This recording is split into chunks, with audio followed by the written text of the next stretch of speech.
Mais c'est très important, c'est très important. Il faut toujours la relève du point de vue. Bon, les jeunes ont besoin de ça, d'éducation, de formation et surtout d'assurer la relève de demain. Parce que dans toute une jeunesse, il faut avoir de la discipline. Donc ces disciplines-là permettent aux jeunes de mieux savoir qui ils sont vraiment. Donc le sport, c'est en général quelque chose de très bon pour les jeunes en général. Et je pense qu'eux, ils ont compris ça, les sensei Yatmalo et consorts. Je pense qu'il faudrait que leur technique, leur savoir, permettent aux jeunes d'aujourd'hui de connaître tout ça pour assurer aussi la relève des autres demain. waaw lu am solo la ci parce que éducation dafa nekk lu baax sport doon lu baax en général te xale yi dañu soxla am xam-xam am technique am lépp parce que ñoom ñi nga xamante ni ñoom la fi yàlla teg ñu nekk mag ñi tey nekk ay maître ah seen xam-xam buñ ko permettre bu ñu dimbalee xale yi ba du jox leen xam-xam boobu nga xam ne ñoom am nañ ko dafay doon loo xamante ni relève bu assuré lay nekk ba tax na ñoo ngi encouragé di leen ñaanal ñoom les maîtres ñi nga xam ñoo fi nekk seen xam-xam ñu mën ko transmettre jeunesse bi tamit ëllëg ñu mën a màgg transmettre ko seen ay doom wala seen ay rak wala seen ay jarbaat loolu mën nañu jàpp ne un Sénégal de demain bu ñu am yaakaar lay doon. organisation bu am solo lañ def parce que man ça m'a beaucoup fait plaisir yàpp ma yàgg na ma bëgg invité sax mais dama ko ne bés su ma féexee rek incha allah ngi ba nekkee Dakar dinaa ñëw def sama participation ci mbir mi xam nga man karatéka bu weex laa. Merci beaucoup. Ok, merci. Voilà, bonjour tout le monde, c'est M. Alassane Pablo Fall. Je suis au niveau de l'Institut de sport et du judo de Saint-Louis, de Feu Mbaye Boy Fall. Nous sommes tous les sa tour ak sa sant. Je tenais d'abord à remercier Maître Yatmalo pour cette initiative. Ça fait des années qu'il organise cet événement et on a vu la participation de pas mal de budoka qui viennent un peu partout, que ce soit à Dakar, Thiès, Mbour, même au niveau de Saint-Louis, dont je suis originaire. Donc, du point de vue de la prestation des budoka ou des participants, le niveau est très élevé. Et nous tenons d'abord à remercier tous ces participants, mais aussi les encourager dans les disciplines qu'ils sont en train de vulgariser. Voilà, c'est une belle initiative parce qu'à travers cette activité-là, nous tenons à encadrer un peu les jeunes, les enseigner les préceptes et les vertus de chaque discipline, que ce soit la sagesse, l'humilité, le sens du devoir, l'honneur, etc., qui sont en quelque sorte des choses qui vont permettre à ces jeunes-là d'être des personnes qui peuvent plus tard participer au développement de notre pays. Mais aussi, je tenais à travers cette émission lancer un appel à toute cette jeunesse-là qui pense que la réussite c'est en Europe, la réussite c'est aux États-Unis, la réussite c'est en dehors de l'Afrique, que c'est pas intéressant de s'aventurer à travers l'immigration clandestine. Pour dire que en tant que budoka, en tant qu'enseignant, en tant que parent, nous tenons d'abord à inciter les jeunes à étudier, à se former, mais aussi à avoir ce qu'on appelle le sens de cette patience-là pour la réussite. Ensuite, l'autre chose que je tenais aussi à dire à travers cette émission, comme dans nos rangs, il y a des dames qui pratiquent les arts martiaux. En ce mois d'octobre-là, pour ceux qui contribuent à la lutte contre le cancer, les sensibiliser à se faire dépister, mais aussi les personnes qui sont victimes ou qui souffrent du cancer, qu'on leur souhaite un bon rétablissement. En tout cas, on est très contents et qu'on espère que cette activité ou ce Budo Beach Tour va continuer et qu'on va essayer de décentraliser dans les autres régions telles que Kaolack, Ziguinchor et Thiès. Parce que cette année-ci, on avait souhaité aller à Thiès, mais avec un temps assez réduit. Mais on va essayer de voir avec les prochaines éditions comment on va essayer de faire ça. Sénégal gi yëpp daal damay tëne di leen wax ne man Alassane Pablo Fall laa tudd maa ngi institut de judo de Saint-Louis ma teewaloon fi waa Ndar fii nii ci émission Tatami bi nga xam ne Sensei Yatmalo moo koy organisé en collaboration avec la RTS ak yeneen chaîne de télévision di leen remercier seen travail bi suñu daje bi aussi tamit nekk na daje boo xamante ne xam-xam lañ fi taataan ci wàllu tàggat yaram waaye au delà di tàggat yaram bi aussi tamit dañ fi ñëw maanaam fexe maanaam wane lépp lu nga xam ne maanaam arts martiaux da koy def ci nit ci wàllu maanaam ay yar teggin ay jikko ju rafet le sens de la discipline surtout discipline bi waaw donc loolu moo waroon suñ daje bi nekk na tamit benn daje boo xamante ne bu am solo ndax ay nit ñëw nañ fi def seen ay prestation ay démonstration jóge fu nekk nag ay Mbour Thiès Ziguinchor ak yooyu noonu yëpp waaw kon donc dañuy ñaan émission bi mu yàgg di am activités yi mu yàgg di am parce que ñëpp a fi daje judo ngi fi karaté taekwondo kimindao mercemar yoseikan budo aikido ak yeneen yi nga xam même ba ci Krav Maga gis neen ko fi ñoom ñëpp ak seen ay représentants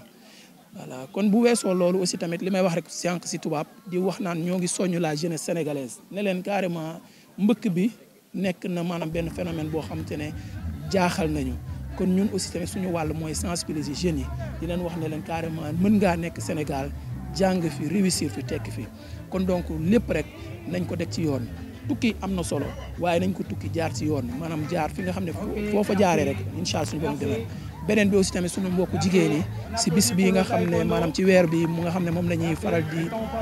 célébrer octobre rose di leen wax ne leen nag il est temps que chaque fois boo leen toogee ngeen dem si médecin yi wala ci structure sanitaire yi saytuwaat seen yaram xool maanaam ndax dara jotu leen ñi nga xam ne nag yàlla dalal def nañu dal ko xam ko sunu borom defal leen wér ak ba ñu mën ko kii daal jërëjëf. Mohamed El Mokhtar Diop, président de la Fédération sénégalaise de karaté et disciplines associées. Oui, très positif et on est très satisfait de ça parce que ça participe à renforcer le développement des arts martiaux de manière générale et particulièrement le karaté. Donc vraiment, on a senti les gens derrière lui et surtout cette année avec la délocalisation au niveau de Saint-Louis et au niveau de Mbour, je pense que c'est quelque chose qu'il faut saluer et encourager. Je pense que les années à venir, peut-être à défaut de faire toutes les régions, au moins faire un peu plus. Je pense que c'est important pour les arts martiaux. Et fait au niveau des plages également, ça permet de sensibiliser sur beaucoup de choses, sur la pratique du sport. Donc il y a beaucoup de jeunes qui font du sport au niveau de la plage et ça leur permet au moins de découvrir autre chose. Sans compter qu'au niveau des arts martiaux, il y a tout ce qui est éducation, donc la discipline, les valeurs des arts martiaux et tout. Donc c'est important avec le contexte actuel des jeunes qui partent au niveau des pirogues et autres. Je pense que les arts martiaux peuvent être un moyen pour sensibiliser et échanger avec la jeunesse, conscientiser par rapport à beaucoup de choses. Parce que am nañ ci vraiment mbégteel kontaan ci lool di remercier et encourager Sensei Yatma Lo ci initiative bi parce que booy organiser lu mel ni Budo Beach nga xam ne arts martiaux yëpp nga regroupé au bord de la plage nga xam ne ñëpp koy gis vraiment lu baax la te baax na ci jeunes yi surtout que au niveau des arts martiaux dafa am ay valeurs yoo xam ne dañ koy véhiculer pour jàngal xale yi jub jàngal leen l'esprit citoyen donc loo xam ne waruñu ko def et tout baax na ci situation actuelle bi nga xam ne dañuy gis xale yi di jël gaal yi di dem et autres là je pense que baax na activité yu mel noonu ñu koy def di leen sensibiliser surtout que ren daf ci boole innover tuuti dem ci région yi def Saint-Louis def Mbour vraiment loolu moom mbégte la et day def promotion arts martiaux yi et defe naa ne Sénégal moom bu ñuy wax en termes de résultats arts martiaux yi ñoo ko fi andi judo karaté ak taekwondo ak wushu ñoo ci def ay résultats yi gën a mag defe naa ne loolu baax na ci et puis promotion arts martiaux yi lay def donc vraiment ñu ngi koy remercier di encourager initiative bi merci beaucoup merci. Alors, mon nom est Mamadou Ba, je suis le président de la Fédération sénégalaise de tir et de chasse, vice-président également du comité olympique. Voilà.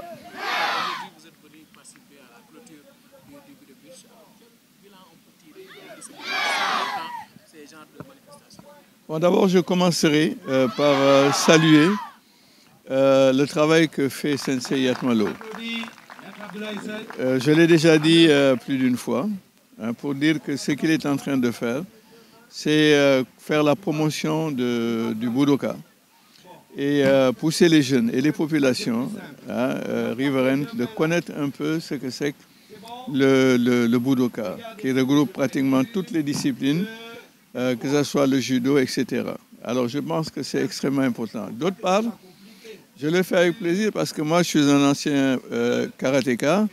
un élève de Maître Nunez. Donc c'est pour dire que ça date de longtemps. Alors, ça c'est également une des raisons fondamentales. Mais il y a également autre chose, c'est que le Sensei Yatma Lo est à encourager. Il est en train de faire quelque chose, parce que ça je peux le dire sans me tromper, où il met ses propres moyens pour arriver à développer le sport du Budoka. Et je pense que cela est extrêmement important. Et quand on a des personnes de cette dimension-là, je pense qu'il faudrait les encourager à faire ce qu'ils sont en train de faire. Ça, c'est une des raisons qui fait que je me suis déplacé une nouvelle fois pour venir là. Et ce n'est pas la première fois. Hein. Ce n'est pas la première fois. La semaine dernière, j'étais à Hambourg. Hein. Il était à Saint-Louis. Bon, ça, je n'étais pas là. Mais je pense que quand on a des hommes qui sont ça pour la promotion du sport en général, mais il faut les encourager. Au-delà de ça, quand je regarde ces jeunes, ces enfants qui sont là, mais ça, c'est la crème pour préparer Dakar 2026, les Jeux Olympiques de la jeunesse. Et la dernière fois, j'avais parlé au nom du président Diagne Ndiaye et du comité olympique pour dire que ce que nous sommes en train de faire, c'est ce que recherche du reste le comité olympique international, c'est-à-dire populariser le sport. Mais la manière de populariser le sport, ce n'est pas de faire ça dans des salles fermées, mais c'est de le faire à découvert. Et ça, c'est ce que, d'ailleurs, qui se fera pour Dakar 2026. Hein, où vous aurez 3 endroits où se développeront les sports, c'est-à-dire Saly, mais au niveau d'une plage, Diamniadio, et puis effectivement Dakar, au stade Iba Mar Diop. Iba Mar Diop qui est en plein dans la Médina. Alors donc voilà un tout petit peu, vraiment, et je voudrais encore une fois de plus saluer ce que fait Sensei Yatma Lo et l'encourager, lui et son équipe, vous messieurs, et vous de la presse également, c'est vous qui nous aidez à vulgariser un peu nos disciplines. Et vraiment, je voudrais aussi vous remercier, vous aussi. Voilà, merci. Voilà, li Sensei Yatma Lo di def la dafa nekk loo xam ne nekk dañ ko war a saluer parce que en fait man de tout le temps maa ngi koy wax parce que nit koo xam ne dafay jël ay moyens boppam di def li muy def te vraiment kenn joxu ko dara kooku franchement dañ ko mën a lu dul di ko saluer di ko gërëm loolu moom moo tax li ci gën a bari man may ñëw filer bon d'une part d'autre part parce que non seulement Yatma je dois le dire en tant que président de la fédération sénégalaise de tir moom mooy suñu chargé de communication la deuxième chose c'est que man je suis un budoka je fais partie des premiers parce que moi je suis un élève de maître Nunez Fernand Nunez hein, du Yokokai alors donc kooku beneen raison la beneen bi ci topp comme membre vice-président du comité olympique te li xam ne que comité olympique avec notre président Diagne Ndiaye ñu ngi def tout pour préparer Dakar 2026 xale yi ñuy gis fii suñu ginnaaw la ñuy nekk di def le sport le budoka ça regroupe pratiquement tout ce qui est sport de combat mais ñooñu dafa fekk ne que il faut que ñu encourager leen parce que ñoom ñu mën a préparer Dakar 2026 voilà alors donc loolu yëpp tax na vraiment wax dëgg yàlla pour que man sama bopp ma mun a ñëw assister affaire yi jàppale Yatma encourager ko ci li muy def te di ko féliciter également bu fekkee ne que discipline yëpp ñu ngi koy defee ni ñu koy defee nii dina mën a sotti boole ko aussi excusez-moi il y a les Jeux olympiques vont se passer fi ñuy amee parce que le comité olympique international moom li mu bëgg li muy def bu ñu nee les Jeux olympiques moom dañu bëgg pour que affaire yi mu nekk une fête populaire moo xam ne que ñëpp dañ koy fekkee loolu moom moo tax ñu comité olympique fii mu choisir ñetti bërëb yoo xam ne foofu la affaire di amee Saly ci place bi ñuy wax plage Obama Diamniadio et Iba Mar Diop en plein dans la Médina foo xam ne que vraiment bu ñu wax un quartier populaire mais mënuñu wax ne que mënu weesu Iba Mar Diop donc dañuy mën rek di la encourager Yatma Lo et di ko féliciter et di ñaan li muy def mu di ko continuer pour bu mu bàyyi nag waaw inchallah voilà c'est tout ce que merci beaucoup. Alors il faut je pense saluer la présence de tout le monde mais surtout l'innovation c'est par rapport au tour on a fait deux localités, Saint-Louis et Mbour. Je pense que c'est ça véritablement l'innovation de cette année. Et on s'est rendu compte que rester à Dakar aussi, c'est pas le bon choix. D'autant plus que dans les régions, dans les différentes localités du Sénégal, il y a énormément de Boudoka. Quand on a été à Saint-Louis, le président de la Ligue et l'ensemble des responsables pensaient que les gens n'allaient pas répondre présent. Mais ils sont venus. À Mbour, c'était le sommet. Parce que Mbour, il y a eu véritablement du monde. Et les gens sont enthousiastes. Et je crois que dans les perspectives, on va faire un programme qui nous permet d'aller dans les autres localités. Par exemple, à Ziguinchor, à Kaolack, parce qu'il y a le bras de mer de Kaolack, et Diender, Lac Rose, Mboro. Je pense que c'est ça véritablement qui peut motiver tous ceux-là qui font les arts martiaux. Trop positif. Je suis très satisfait.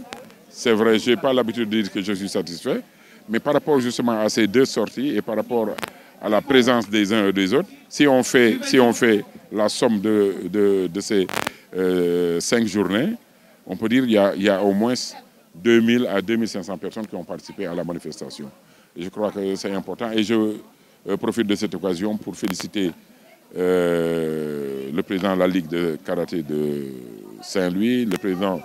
Ngor Faye, président de la Ligue Nord, Alassane Pablo, le président de la Fédération sénégalaise de tir et chasse, Mamoudou Ba, le président de la Fédération sénégalaise de karaté, Mohamed El Mokhtar Diop, le président du judo, Ababakar Ngom. En tout cas, tous ceux-là qui véritablement ont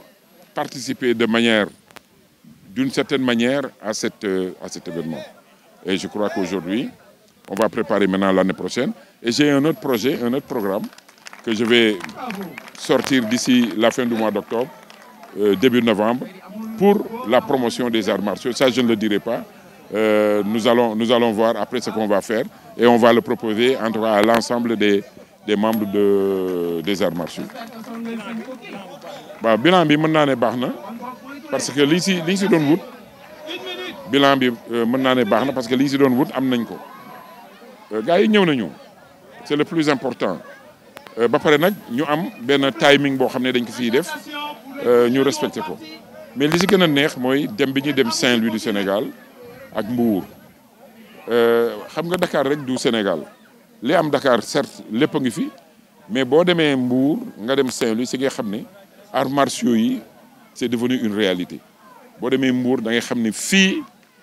mën nañu c'est la capitale des arts martiaux boo demee Saint-Louis gis nga fa ak la fa xew yëpp